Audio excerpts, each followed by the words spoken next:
Hello, my fellow readers. This is iDark Symphony 777 with another fan fiction review. As always, a link to the story will be in the description below. Please like the video, subscribe to the channel, click on that bell for notifications, leave a comment in the comment section below on your thoughts of the story. And finally, this is my opinion. My opinion is not indicative of everyone in the world, so please respect that. So, the stories I am doing today are Fearlerader and Cheerleader Exchange by Robert Teague. They are two Kim Possible and Monster High crossovers. They are the reason I am reviewing both of them at the same time is, well, honestly, they're actually one roughly 30,000 word fic. It's just they're kind of separated into two parts. You kind of have to read one or the other. It's a weird thing where it should have been two story, but it should have been one story, but it's actually two story. I'm sorry, I'm actually recording this at like 4:30 in the morning because I can't fucking sleep. So yeah, just bear with me. I'm gonna be probably rambling a bit. And again, this story is kind of a rambler. So, what is the plot? Well, the plot is actually fairly interesting. The Middleton High School, where Kim Possible is, and Monster High, where Monster High takes place, are doing an exchange program. Why are they doing this? Well, because there is a lot of prejudice on their hands. Basically, a lot of monsters don't particularly like humans. A lot of humans don't particularly like monsters. And this exchange program is basically there to try and ease tensions and kind of we want to smooth everything out, all this, so people can get along. It's like, all right, that's fine. And the story actually, or at least specifically Fearleader Exchange, kind of does a good idea of showcasing that. There's a lot of when the respective principals, Bloodgrove for Monster High and Markin for Middleton, they kind of show up and they had the papers like, okay, which one of you are gonna go in the exchange program? There's lots of people who are like kind of a lot of the monsters are very skeevy because they don't want to hang out with humans, and a lot of the and Kim's cheerleading squad, is, with the exception of Tara, aren't really in the mood for it because we don't really trust monsters either. So it plays a lot into the idea of prejudice, and that honestly continues all throughout the first part of the story. Basically, Draculaura and Kim Possible are the ones who get picked. Draculaura is the one who gets to go to Middleton first, and then Kim Possible gets to go to Monster High. But this Fearleader is specifically Draculaura.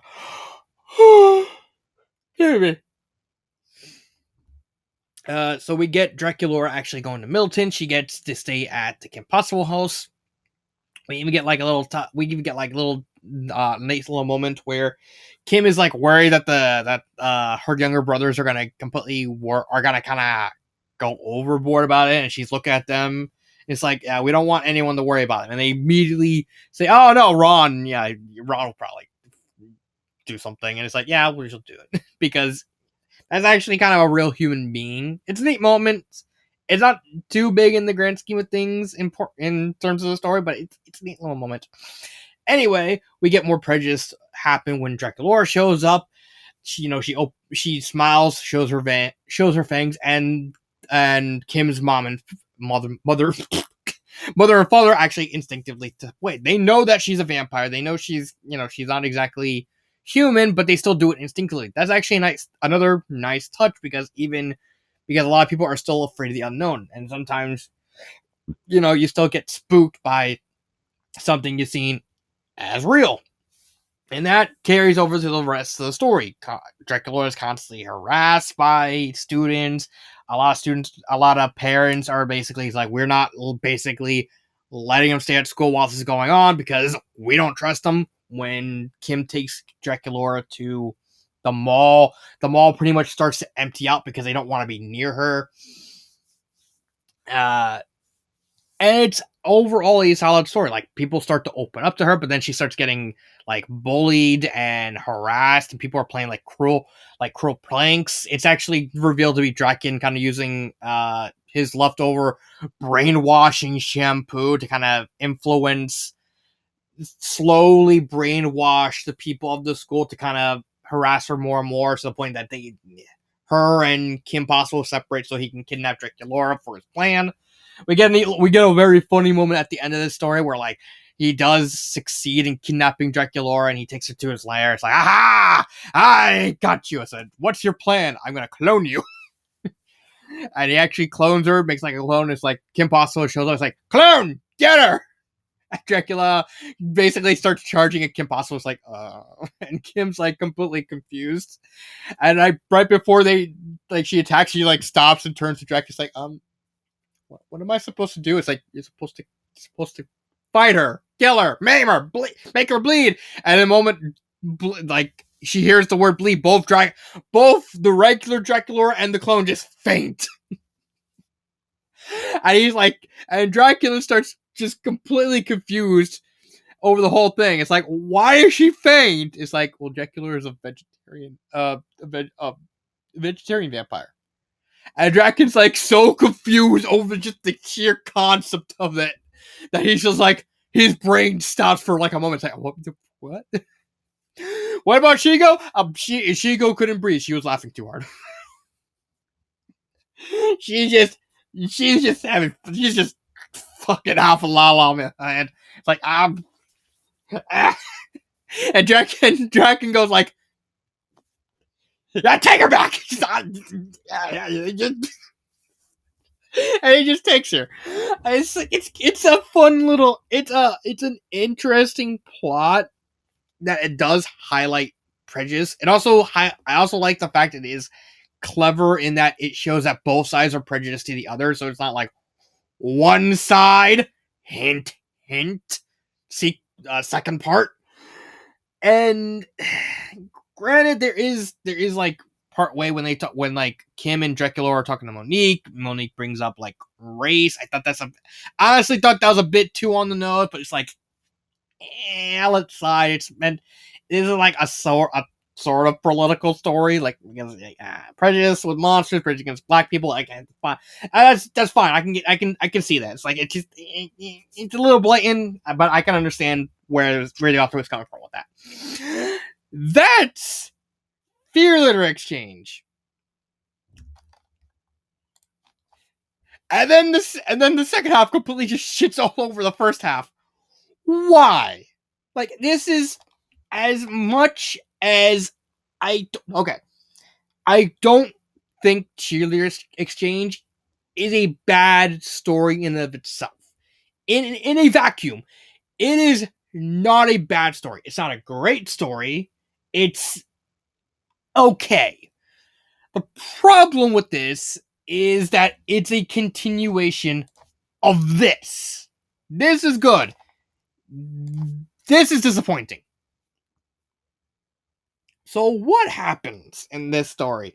Well, Kim, as part of the exchange program, goes to Monster High now. Basically, she has to live with Draculaura, and we get like the whole shit, kit and caboodle. Like Draculaura meets out, introduces Kim to all her friends. We got Claudine, we got Cleo, Gulia, Frankie.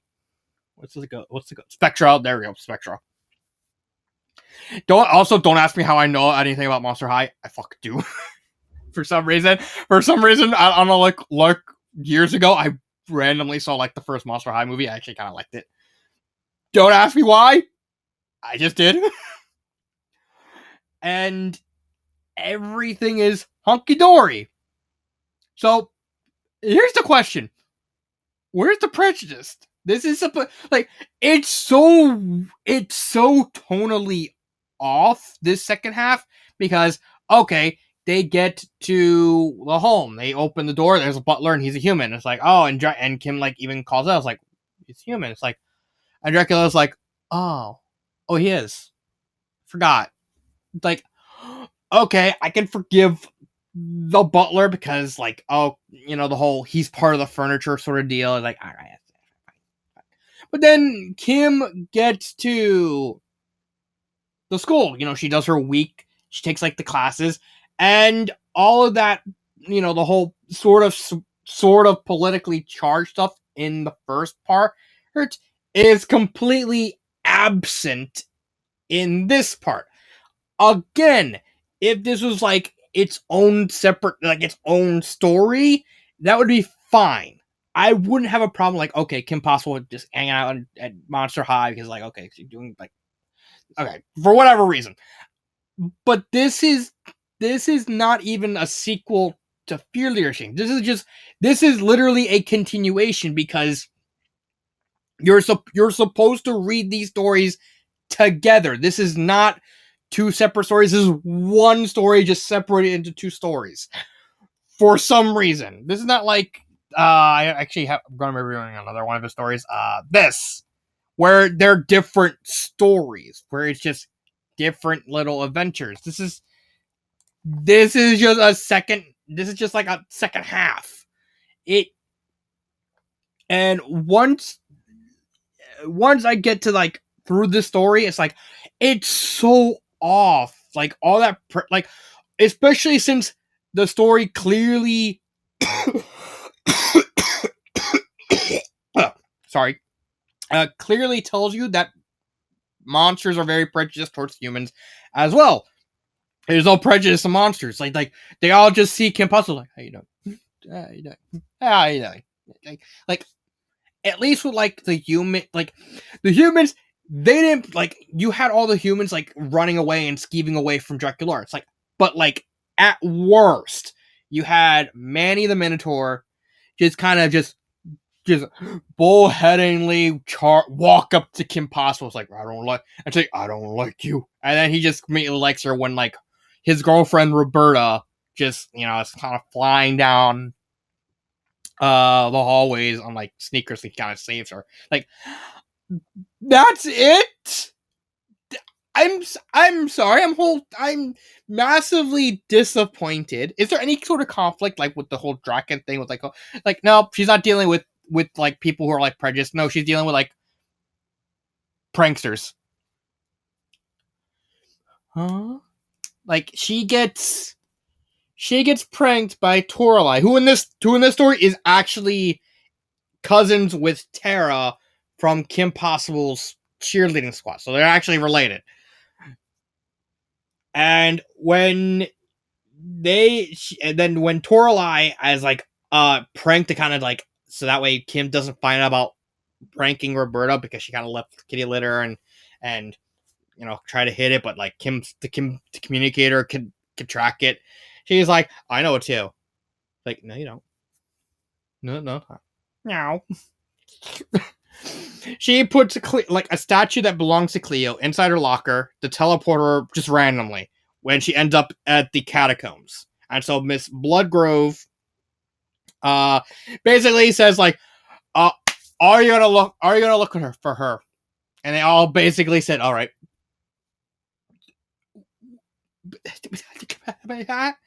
Why? I am just like I didn't even notice. Like I read these two stories years ago, and reading them again for the review just made me real. Like, how the fuck did the author oversight like have this as an oversight? Why would you make a first story that had a lot of political undertones, like with prejudice and stuff like that, and then make a second half that had none of it? That just was so completely tonally different. It's just it's whiplash in the worst way. I don't know what went through the author's mind for this. I honestly think he just kind of forgot what like the tone of the first half of it, and he's just kind of like, I'm just gonna, and he completely just forgot. But I don't um and then she just goes home after pranking Toralei because she like goes to the like she's about to say goodbye when she like says on camera, it's like, oh, Toralei, your cousin Tara said hi. Tara from my cheerleading squad. uh, it's it's just I don't. I mean, if you want to look at it like from a thematic way, because like Kim Possible is like a very S, I guess you can say it was like a very feminist show for the time. But then you had like, but then you also had like feminist shows in the '90s, like Charmed and Xena, and those were like good. Like, even I can't even justify the whole feminist thing because like being thematic to the show, because like Kim Possible never really focused on stuff like that. Like she was just a girl power show, and it was very good. I think it's still very good. And the live action movie just completely shut on it. But we don't talk about that. We don't talk about that live action show. We don't talk. It it it's so confusing how this happened. Like, I don't I don't even know.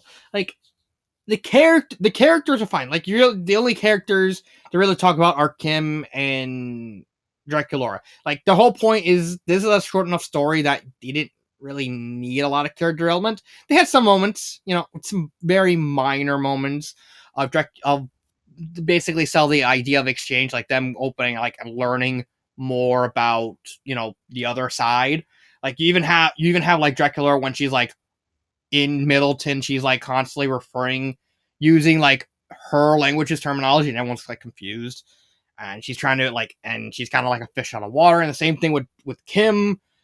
It it's a good symmetry, and while the characters don't really grow that much, it is one of those stories that the characters don't really need that much character development, because the idea is just them learning about the other side. Like, there's not much room to like do a big character arc or anything like that. So I think for what we got in these two stories, characters are fine. They're very bare bones, but they work in the context of the story. Grammar wise, I do think it is a bit confusing as throughout these two stories. In the prose, Draculaura's keeps changing names. Like, she says like the author writes Draculaura, Dila, Lulu, which are all true, which are all like nicknames that she uses. Like, her full name is Draculaura, but she's like, oh, you can call me Lulu. So it's like, that's fine. It's just kind of confusing when you're like, when you're like trying to figure it out, like, who the hell is Lulu? It's like, oh, it's Draculaura. Like, all right, it's fine. It's a minor nitpick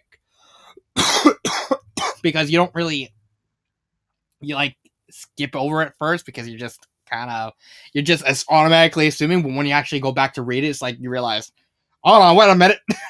Wait a minute.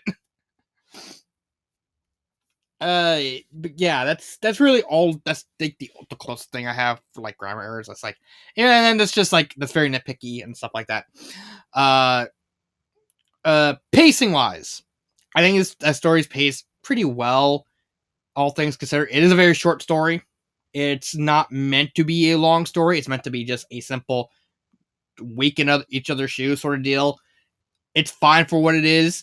I just maybe cheerleader exchange could have been longer. Like, there was more you could do out of it, because it's one thing when you're like, okay, you're a monster, kind of, because the author kind of did a lot with a little, but there was so much potential, like with Monster High, like Kim learning about various monsters and stuff like that. There's honestly a lot more you could have done in the second part than the first part. Like, I think the author did all he could with the first part, even including like Draken and Shigo, even for how little they showed up. I think it's fine, but that's it. Would I recommend these stories? Um, Here's the thing. if the stories were separate, like they were their own separate stories, I would say I recommend the first one, not recommend the second one. The problem is this is just one story, and that complicates things. So, would I recommend this story? That's hard to say because the second one is okay, but it's such a drastic departure of what the story was trying to tell. It almost seems like it's insulting, or mm, I would say I would recommend it. I wouldn't. I honestly think just kind of bite your teeth, kind of bite the bullet with the second half because it's like it's still all right. It's nothing. It's nothing spectacular. It's nothing great. It's just fine. Uh, but the first half is at least is good enough on its own. So, what do I have? Do I have a favorite part of the story? Yeah, I already mentioned it earlier. It's the whole clone Dracula. I don't know. I just found it funny. That's just me. What would I do to change the story? Theoretically, if I would go back and talk to the author and ask him, like, okay, here's how you change the story. Honestly, have the tone stay the same. If you're gonna keep the prejudice stuff, keep it for both sides. Have Kim have more trouble. You can honestly do like more with both sides, more with the monster hot, more with the second story than the first. Uh, but there's a lot of untapped potential for both of these, so you can. So honestly, the sky's the limit of what you theoretically could do. Like you can either easily have like Dracula kind of showcasing her vegetarian stuff, like how like showing how she eats. You could like if you're going with the whole prejudiced idea, like an easy idea that be like, okay, they're monsters. Like let's see how monsters behave differently, and we kind of and it touched upon this in the first story where like Kim tries to get Dracula and she's like sleeping on the ceiling. Maybe showcasing how she eats as a vegetarian. Like, oh, like tomato juice. She like she pokes out the carton or a can with like her teeth, and she like just drinks it. Like you could. There's a lot you can really theoretically do with an idea like this, but it's like, and I'm simply honestly, I think I'm just not well versed specifically in Monster High enough to kind of abridge that. But yeah, that's really all I have to say about these two stories. This has been Dark Symphony 777, and cut.